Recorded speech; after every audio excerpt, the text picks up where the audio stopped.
Just do it. And those used to be my pants. Oh, no, not those. No. I actually spent money on these pants. All right. Hey. Smokestack Lightning. Ooh, a town favorite. All right. I'm here with Mr. Nick the Butcher Haklin. Howling at the moon. What's going on there, brother? Smokestack Lightning. I tell you what there, brother. You been looking real good today, boy. All right, so today, sir, we're going to talk about party performances for students, specifically performing for their first time. First-time performers, my favorite. And all the hesitations, concerns, Nerves. objections that come up, and then all the reasons why you should do a party performance at your local dance studio, specifically. We're talking about Fred Astaire. The best in town, baby. Fred Astaire.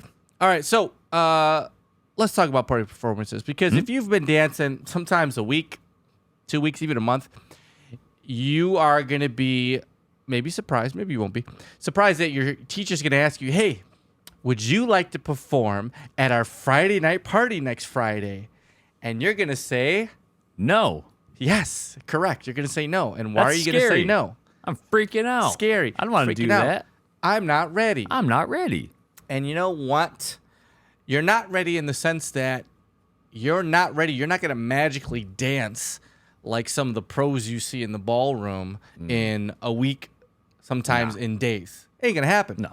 Which I think is sometimes, maybe from the student or maybe some of the teachers, the pressure or like the idea, like that's what they expect. That's what they expect. Right. And that goes with the first thing, when the teacher's presenting to the student. Because we're going to go, of course, the student should be doing it. There's a reason and a method for all the things we ask our students to do. It's not like we're just like, well, let's make this up and do this. There's a reason behind it. Right. But what we got to understand is that the expectation, as you mentioned, has to be set from the beginning. Listen, we have some performers next Friday at our party, sometimes even this Friday, and we have an advanced student who's going to be performing.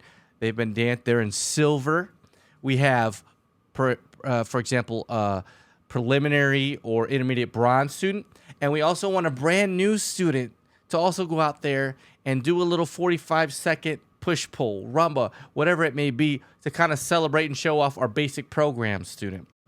So that, that expectation needs to be set, because if you're just like, come perform at our party, and if you're like, yeah, I'll do it. Woo, Cool, but they're like, why? Like, yeah.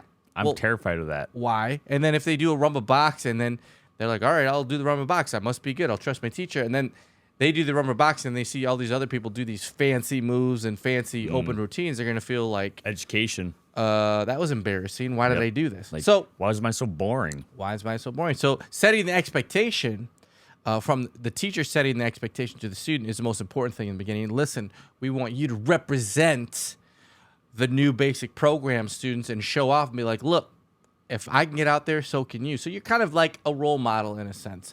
And when you put it that way and to the student, it's a little bit more of, okay, I could go out there and just do the basic, because that's what's expected of me. I'm not expected to go out there and do some of these fancy bronze moves or even silver moves or open choreography, or even if there's a pro performance, do what the pros are doing. No, I'm going to show off in my category. And I like to settle the students' nerves by telling them, hey, who's ever on the mic is going to make this announcement to everybody in the room. Because that's one of the main concerns is like, okay, but like people are going to expect me to do more. And like, no. Now we have our beginner program student doing their first performance. Let's give it up. And guess what? You're probably going to get the most cheers out of everybody that night. Oh, dude, 100%. Because people love it when new faces start to get out there on the floor. Right. Well, and because they've been there before. They remember what it's like. They remember the nerves. I'm not ready. I shouldn't be out there. I can't do this. So they get the most claps, the most cheering, the most encouragement, because it is, and now we can start talking about why they should do it and the benefits of doing a party performance.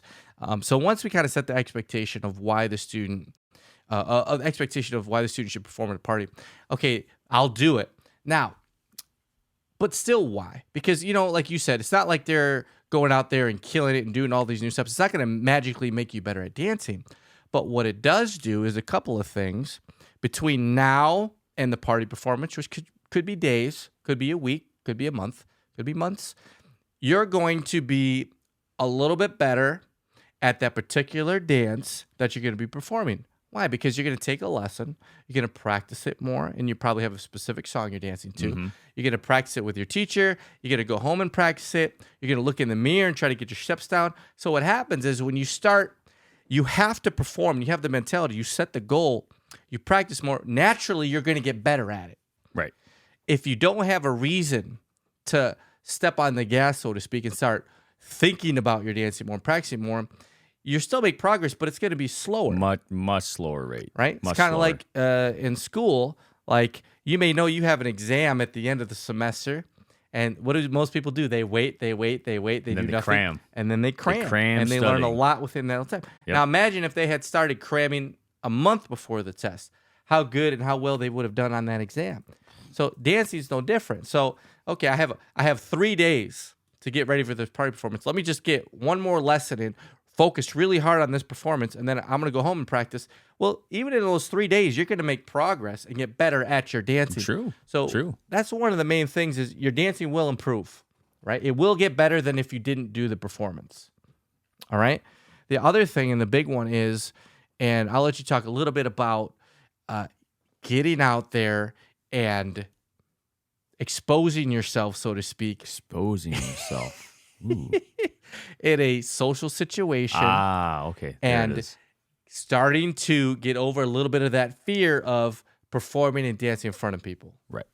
Well, I mean, the way I look at it is that when we ask people to dance, like when you look at statistically speaking, what's the number one fear that people have?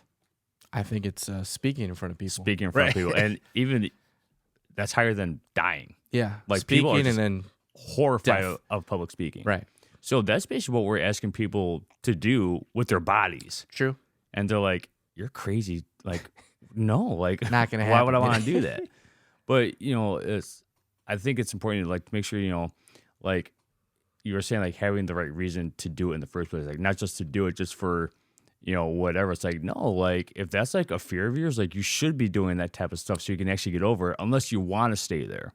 Right. But if you're actively looking to get better and live a better life, like you got to start putting yourself out there. What's that phrase? The limelight, Front Street. You got to put yourself on Front Street. Put yourself on Front Street. Yeah, and it's easier said than done. 100%. And everybody knows that. Yep. But it's hard to walk through the fire. Oh, the fire is horrible. But Because then the fire will burn you. Well, it's hot. You survive the fire and you're stronger from the fire. You do. And what's beautiful about our business and performing out there is you're not doing it by yourself. No. This isn't a solo tap routine, ballet routine. Like, this go is out there and good luck. This is Hope it ballroom works. dancing. It's partner dancing. Right. So the beautiful thing is I like to say, like, I'm going to be holding your hand, dancing with you the entire time we go through this torture of being in front of people, the anxiety, the nerves you're going to feel, that you're going to want to run away. I'm going to lock you down in the frame. We're going to get through that routine. We're going to make it. We're going to do it. We're going to You get and me done together. with it. We're a team. And that's right. And we're going to make a stride forward in the right direction of getting over that fear of performing, getting over that fear of being in front of people and people seeing you. Yeah. It's a legit like handicap for people. Like it's debilitating. It is. A lot of Americans, or really just people in general. Almost everybody's got it to a degree, and some people have it like, yeah, I'm a little nervous, but whatever, I'll do it. And then you've got other people who are like there's zero chance. No, like they rather go play in traffic. And this is what I always say, like if you, and you mentioned this a little bit, like you're gonna stay this way. If you don't have a problem with, for example, we'll call it social anxiety or performative. I don't, if you don't have a problem with that, if you like being the way you are, where you shy away from dancing in front of people or just speaking or even being noticed, then you don't have to do the party performance, right?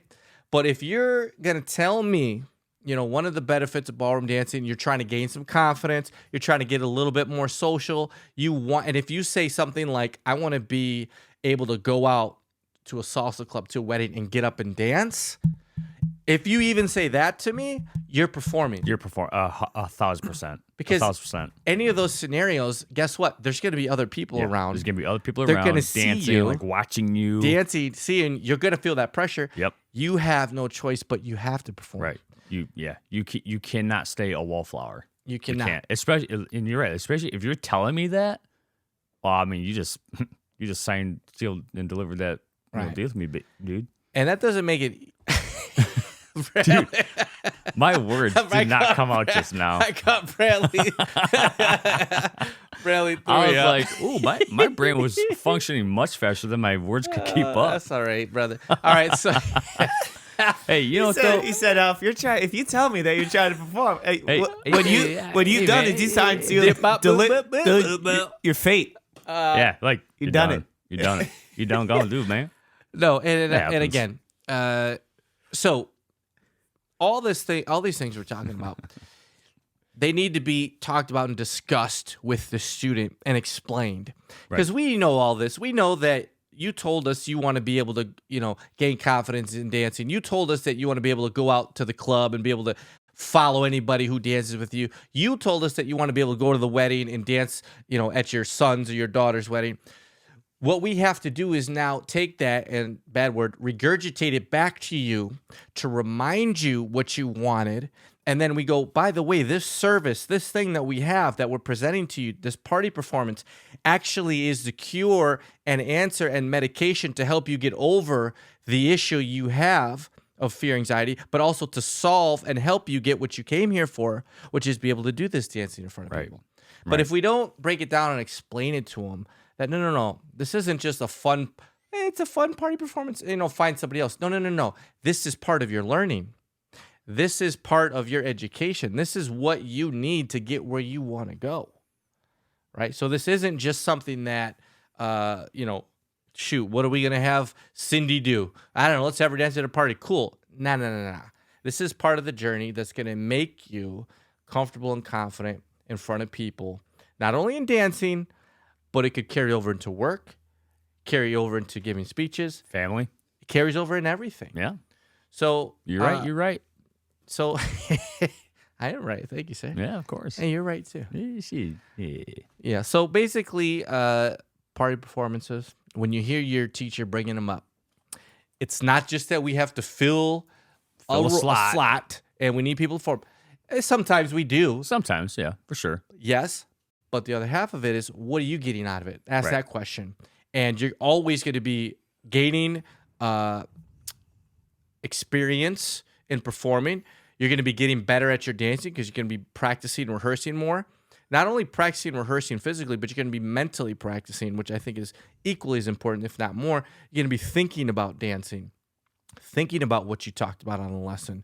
And that's going to help you basically take your movement from one lesson, consciously be thinking about it, and then carry it right over to the next lesson, because there's no gap of what were we doing on the last lesson? Can we do a little review? Oh, I remember. Okay, let's get it done. And when that happens, you're able to move on to the next thing without wasting any time. Therefore, you're making progress. You're getting better. Correct. Yeah, and I think a big thing that I found through doing that, and especially with people who typically get more nervous about this type of thing, is that when you give them a very structured, like here's what we're starting with, then we're doing to this, and the sequence doesn't change. Right. Versus like maybe like a veteran, like especially if you're doing like your closed syllabus stuff, like if it's a veteran doing it, and then it's like you just kind of, freestyle it. Yeah. That's that comes with experience and going through the fire many times, where it's like it's not even a big deal anymore. Right. But especially for someone starting out, like give them that like super structured routine. That's a good point. Make sure you set it up properly the first time. That's a good point, Nick. Because if you just say, go out there and follow me, and it's like, well, I'm in the basic program. What are you talking about following? What do you mean following? I can't do that. That's right. What does that even mean? So a little walk on, some syllabus steps, perhaps a little dip at the end. Practice, well rehearsed. You know it. Take an extra lesson or two to get comfortable. Then you go perform it.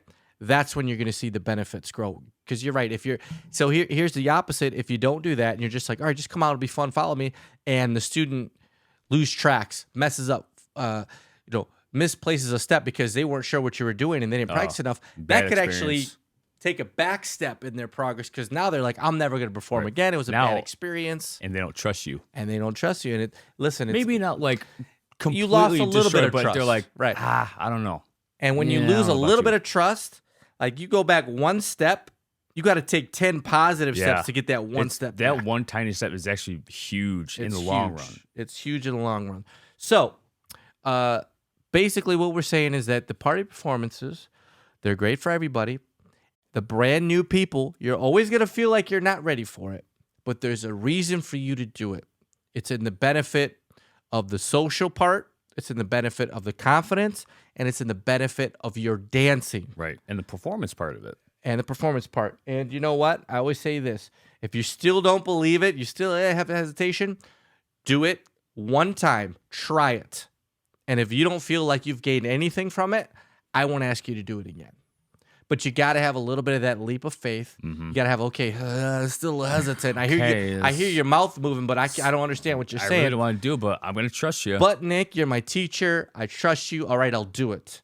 That also works too. Believing and having faith in your teachers, because we're backed up. The teachers are backed up by a great system and great trainers in this company, in your studio, regionally and nationally as well.